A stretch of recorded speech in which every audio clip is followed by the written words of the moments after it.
जय हिंद दोस्तों। पिछले वीडियो में हम लोग क्वेश्चन नंबर 42 तक देख लिए थे। ठीक है, यहाँ से हम लोग क्वेश्चन नंबर 43 से शुरू करते हैं। चलिए, यहाँ पे क्वेश्चन नंबर 43 कर रहा है कि गोलीय दर्पण के परावर्तक पृष्ठ के केंद्र को दर्पण का क्या कहा जाता है। जैसे मान लीजिए यह कोई दर्पण है, मान लीजिए हमारा यह अवतल दर्पण है, यह मुख्य होता है। तो कर रहा है गोलीय दर्पण जो परावर्तक पृष्ठ है, इसके केंद्र को क्या बोलेंगे हम लोग। इसके केंद्र को हम लोग ध्रुव बोलते हैं। क्या बोलते हैं इसको हम लोग? ध्रुव बोलते हैं। एंड जो हमारा बी होगा वह करेक्ट आंसर होगा। ठीक है, आगे देखते हैं हम लोग क्वेश्चन नंबर 44। कह रहा है कि किसी लेंस द्वारा उत्पन्न आवर्धन का एसआई मात्रा क्या होगा। तो देखिए, या हम बात करें लेंस का या दर्पण का। जो अगर हम लेंस की बात करेंगे तो होता है एम बराबर V by plus V by U, यह होता है लेंस के लिए। अगर हम बात करें दर्पण का तो वह होता है यम बराबर माइनस वी बाई यू। जो भी होता है उसको हम लोग बोलते हैं प्रतिबिंब की दूरी, प्रतिबिंब की दूरी। ठीक है, और जो यू होता है उसको हम लोग बोलते हैं वस्तु की दूरी। किसकी दूरी? तो वस्तु की दूरी। अब देखिए यहाँ पे जो ऊपर है वह भी दूरी है। इसको मिटा रहे हैं थोड़ा सा। क्या होता है यहाँ पे? तो यहाँ पे होता है एम बराबर वी बाई यू लेंस के लिए। जो ऊपर है वह भी दूरी है और जो नीचे है वह भी दूरी है। फर्क बस इतना है कि ऊपर जो दूरी है वह प्रतिबिंब का है और नीचे जो दूरी है वह वस्तु का है। लेकिन दूरी है ना, तो जब दोनों ऊपर ही दूरी है तो इसका ही मात्रा किस में होगा? मीटर में ही होगा।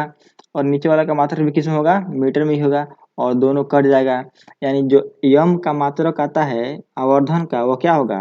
तो इसका कोई भी मात्रक नहीं होता है। इसका मतलब जो ऑप्शन डी दिया है मात्रक विहीन, वही हमारा क्या हो जाएगा? इसका करेक्ट आंसर हो जाएगा। यानी अगर हम बात करें लेंस का या दर्पण का, उन दोनों में आवर्धन का कोई मात्रक नहीं होता है। ठीक है, चलिए तो आगे हम लोग देखते हैं क्वेश्चन नंबर 45। कह रहा है लेंस के केंद्रीय बिंदु को क्या कहते हैं। लेंस के केंद्रीय बिंदु, एंड जो लेंस होता है यह इसके जो बीचों में होता है बिंदु है उसको हम लोग क्या बोलते हैं? इसको हम लोग बोलते हैं प्रकाशीय केंद्र। क्या बोलते हैं इसको हम लोग? प्रकाशीय केंद्र। वक्र केंद्र कुछ अलग हो गया, द्वारक और ये अक्ष, ये तो होगा नहीं। हमारा ऑप्शन बी क्या हो जाएगा इसका? तो हमारा बी इसका करेक्ट आंसर हो जाएगा। ठीक है, आगे हम लोग देखते हैं क्वेश्चन नंबर 46। क्वेश्चन नंबर 46 कह रहा है कि किसी शब्दकोश में पाए गए छोटे अक्षरों को पढ़ने समय आप कौन सा लेंस प्रयोग करना पसंद करेंगे। ऑप्शन दिया है कि 50 सेंटीमीटर की अवतल लेंस। देखिए, पहली बात तो हम लोग अवतल लेंस प्रयोग ही नहीं करते हैं, तो ये तो होगा नहीं। और ऑप्शन नंबर सी में दिया अवतल लेंस, यानी ए तो होगा नहीं, यानी ए भी नहीं होगा और सी भी नहीं होगा। चाहे बी होगा या चाहे डी होगा। अब देखिए, पावर का मतलब होता है पी बराबर 1/f, यानी जिसकी फोकस दूरी कम होगी पावर क्या होगा? अधिक होगा। और जिसका फोकस दूरी अधिक अधिक होगी उसका पावर क्या हो जाएगा? कम हो जाएगा। और पावर का मतलब होता है ना कि वो प्रकाश किरणों को कितना अभिसरित कर रहा है। ठीक है, कितना। इससे क्या होता है कि ना कि कोई भी अक्षर क्लियरली विजिबल होता है। ठीक है, देखिए यहाँ पे तो जो ऑप्शन डी है उसमें दिया है 50 सेंटीमीटर की फोकस दूरी। यानी पहले वाले में जो लेंस है वो उत्तल है लेकिन फोकस दूरी अधिक है। और जो डी है, इस जो उत्तल लेंस है उसमें फोकस दूरी कम है। और हम लोग अभी क्या देखे हैं कि फोकस दूरी कम, पावर अधिक। फोकस दूरी अधिक तो पावर कम। तो इसमें हमारा ऑप्शन डी क्या होगा? करेक्ट आंसर होगा, क्योंकि जो उत्तल लेंस है उसकी यहाँ पे फोकस दूरी क्या है? कम है। तो उसकी क्षमता क्या होगी? क्षमता इसकी अधिक हो जाएगी, जिससे हम लोग यहाँ से आराम से उसको क्लियरली विजिबल देख पाएंगे। ठीक है, आगे देखते हैं हम लोग क्वेश्चन नंबर 47। कहाँ है क्वेश्चन 47? कहाँ गया पहले? कहाँ गया? यहाँ पर गया। कह रहा है कि इनमें से कौन सा दर्पण का सूत्र है? कौन सा दर्पण का सूत्र है? देखिए, होता है दर्पण सूत्र 1/v प्लस 1/u बराबर 1/f। इसको हम लोग कहते हैं दर्पण सूत्र। एक होता है 1/v माइनस, यहाँ पे कहा गया पहले 1/, एक होता है 1/v माइनस 1/u बराबर 1/f। इसको हम लोग बोलते हैं लेंस सूत्र। लेंस सूत्र। देखिए यहाँ पे दोनों में, यहाँ पे इसको हम लोग बोलते हैं दर्पण सूत्र। अब देखिए अगर 1/v और 1/u के बीच में अगर प्लस होगा, बीच में क्या होगा, बीच में अगर प्लस होगा तो इसको हम लोग बोलेंगे दर्पण सूत्र। अगर बीच में माइनस होगा तो उसको हम लोग क्या बोलेंगे, लेंस सूत्र। यही दोनों इसमें थोड़ा ध्यान दें तो आप लोग आराम से इसको याद कर पाएंगे, ठीक है। बाकी सब सेम है, यहाँ कुछ अंतर नहीं है। ये अंतर है कि जो दर्पण उसमें प्लस और लेंस मतलब माइनस, ठीक है।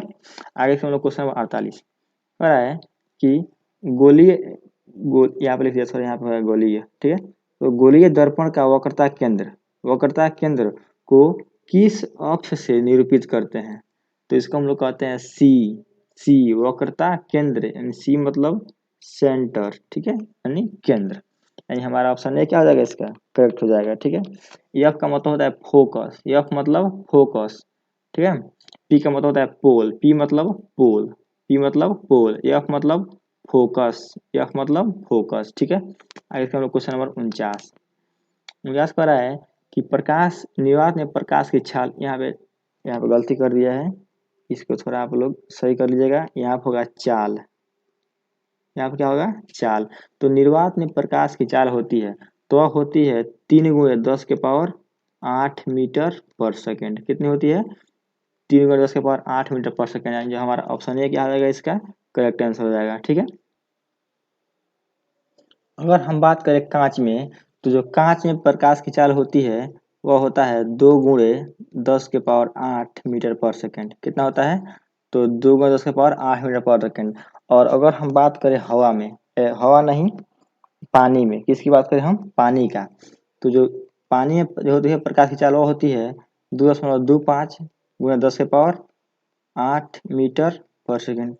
तो सबसे अधिक किसमें है, निर्वात में, उससे कम किसमें है, पानी में, और सबसे कम किसमें है, कांच में। और यही हमारा पहला क्वेश्चन था यहाँ पे कि किसमें प्रकाश की चाल अधिक होती है, यह क्वेश्चन बहुत पूछता है, ठीक है। आगे से हम लोग क्वेश्चन नंबर 50 कह रहा है, कहाँ है क्वेश्चन नंबर 50, कह रहा है कि मरीज दांत विशेषज्ञ, जितने भी डॉक्टर होते हैं सब दांत विशेषज्ञ वाले, दांत विशेषज्ञ मरीजों के दांतों का बड़ा प्रतिबिंब देखने के लिए किस दर्पण का प्रयोग करते हैं। देखिए सेम वही क्वेश्चन, हेडलाइट वाला, हेडलाइट की बात हो, या सर्च लाइट की बात हो, किसकी बात हो, सर्च लाइट की बात हो, या प्रेशर सोलर कुकर की बात हो, किसकी बात हो, सोलर कुकर की बात हो। इन सब में किसका प्रयोग करते हैं हम लोग, तो हम लोग प्रयोग करते हैं अवतल दर्पण का। किसका प्रयोग करते हैं हम लोग, तो यहाँ पर हो जाएगा अवतल दर्पण का, ठीक है। आगे हम लोग देखते हैं क्वेश्चन नंबर 51। क्वेश्चन नंबर 51 कह रहा है कि पतले लेंस का आवर्धन क्षमता होती है, ऑप्शन दिया है कम, अधिक, संतुलित, सभी। तो देखिए जो पतला लेंस होगा उसका आवर्धन क्षमता क्या होती है, तो कम होती है। समझ लीजिए जैसे अगर कोई व्यक्ति पतला होगा तो क्षमता क्या होगी उसकी, कम ना होगी। इसे याद करने के लिए बोल रहे हैं हम। तो जो पतला होगा यानी उसके अंदर कम क्षमता, और जो मोटा उसका मतलब उसके अंदर अधिक क्षमता। ऐसा रियल लाइफ में होता हो गया ना होगा, लेकिन हम याद करने के लिए बोल दिए यहाँ पे, ठीक है। कि अगर पतला लेंस होगा तो आवर्धन कम, आवर्धन क्षमता कम, और मोटा होगा तो आवर्धन क्षमता अधिक, ठीक है। आगे क्वेश्चन देखिए, वही सेम क्वेश्चन यहाँ आगे आ गया कि मोटे लेंस की आवर्धन क्षमता होती है, तो कम तो होगा नहीं क्योंकि पतले लेंस का होता है। यहाँ पे ऑप्शन बी क्या आ जाएगा, हमारा करेक्ट आंसर हो जाएगा, यानी अधिक होती है, ठीक है। आगे देखिए क्वेश्चन नंबर 53 कह रहा है कि अवतल दर्पण के ध्रुव और मुख्य फोकस के बीच रखे बिंब का प्रतिबिंब की प्रकृति क्या होगी। तो चलिए हम इसको हम लोग सॉल्व करते हैं। तो यह हमारा हो गया यहाँ पे अवतल दर्पण। अब एक किरण हम लेंगे इसके समांतर, तो कहाँ से चला गया, तो फोकस से चला गया। और एक लेगा इसके फोकस, इसके सेंटर के समांतर, तो क्या होगी, इसी दिशा में क्या होगी, वो लौट जाएगी। अब देखिए यह पीछे कहीं काटेंगे, यानी इसको हम आगे बढ़ाएंगे तो यहाँ पे कहीं कटेगी। और यह क्या बन रहा है, सीधा बन रहा है, इसका मतलब सीधा होगा। और आभासी बन रहा है यानी पीछे बन रहा है, इस मतलब आभासी, यानी यहाँ पे हमारा ऑप्शन भी क्या हो जाएगा, इसका करेक्ट आंसर होगा, ठीक है। यहाँ पे हम लोग देख लिए क्वेश्चन नंबर 53 तक। आगे देखें हम लोग क्वेश्चन नंबर 53 से आगे देखेंगे, ठीक है। जय हिंद।